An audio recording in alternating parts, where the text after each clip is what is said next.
Feeling disenchanted? Are you swimming against the stream, finding it difficult to achieve everything that you were programmed to expect of yourself? As you may have heard, I met a salesperson who threw or posed a term implying soulless beings, organic blobs, or what some call the avatar in business at me. That's right. Soulless beings. I often find inspiration in everyday conversations, and this concept might just break the algorithm. I'm Mark Roach, here to offer perspective from a single source that spans so many views that it might just provoke you to deepen and understand yourself in ways that you never imagined. So this young man had a profound understanding of the American experience and human nature. His insights led me to consider us as soulless beings, not literally, but as a metaphor as to how we often treat each other or how we sometimes act. Soulless beings. Imagine being seen not as a person, but as a target for advertisers, politicians, or any entity that wants to influence or manipulate you into buying a product or ideology. You're just a number, a data point, waiting to be triggered into action. During our chat, we discussed these triggers. They're designed to pull you out of your reality into a state where you're more likely to buy something or to support a cause. Your own hot points, those emotional triggers that make you act impulsively. Maybe you're asleep waiting for the next big ad campaign or viral post or celebrity or movie or social media influencer to wake you up, or a stranger to connect with you in social media, to light a fire or spark you, causes you to spend money or to focus your attention, or maybe to vote in a way that you might not have otherwise. The people pushing these triggers, who are they? They believe in their product oftentimes, so much that they have no guilt or shame in pulling your triggers and using those to cause you to be nudged into action for your better good, some might say. And then they hit that trigger again and again to keep you hooked. Make you feel like you're part of a community that sports a product or idea. Psychologists say that once you've seen an advertisement maybe 6 times, you've had enough exposure where they only need to show you part of the ad next time, and you're already completing that rest of the ad in your own mind, in your brain, maybe even in your...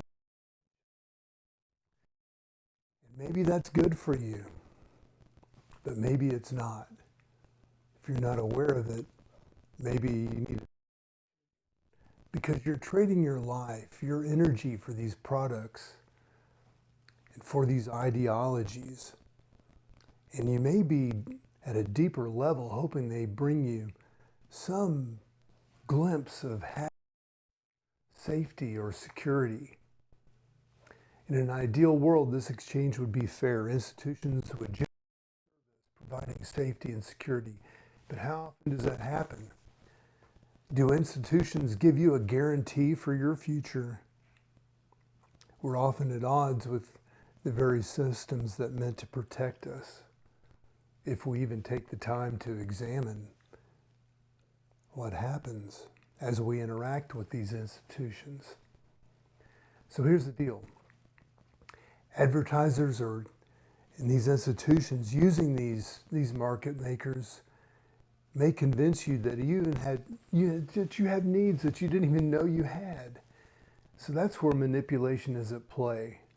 And not to say that the product that they're pushing or the philosophy or platform that they're promoting has no value. They very well may. But the real point here is being blind and finding yourself subscribing and committing to those platforms. So think about it. How often do you really look back and feel good about every purchase decision that you've made? If you made a bad one, what do you do with that guilt and shame? Do you talk about it? Or have you already made such a, subscribed your identity so deeply into that product or purchase or platform that it would be embarrassing to admit to others or even to yourself that you made a mistake? So it may be worth some time to stop and evaluate what's working and what's not working before you've made too much of a commitment and you're in too deep. You know, we often find ourselves in relationships or jobs that don't really fulfill us. Then we end up using substitutes like alcohol or, you know, wasting our time on social media, filling that void to try to cope. And and then I have to also ask, are we really doing what we need in our relationships and in our lives directly with others to really support each other to find what we truly do need? You know, life moves fast sometimes, and we have ups and downs. And, you know, I'm always trying to find the brighter side, or look for at the glass as if it's half full rather than empty. But sometimes I have to admit, I do look around and it looks like I see a mindless crowd at times, triggered into conformity without examining their own lives. And who can blame anyone for acting like that? I mean, it takes time, and our parents didn't have time necessarily to help us understand these things. And it takes effort, and you have to have a safe circumstance to find out how to live an inspired life, especially when there's pressure to conform. So here's where I want to shine some light. Becoming a truly human isn't about some new philosophy or trend. It's about connecting with your own feelings, independent of social momentum and norms. It's about facing your fears, owning your power, and honoring your humanity. This is where I can start a dialogue with you to help you build a genuine connection with yourself, acknowledging your vulnerabilities and moving forward with confidence and with mutual respect. Not as soulless beings, but as human beings united by our shared values. I'm Roach, Mark Roach. Keep it real, and all the best.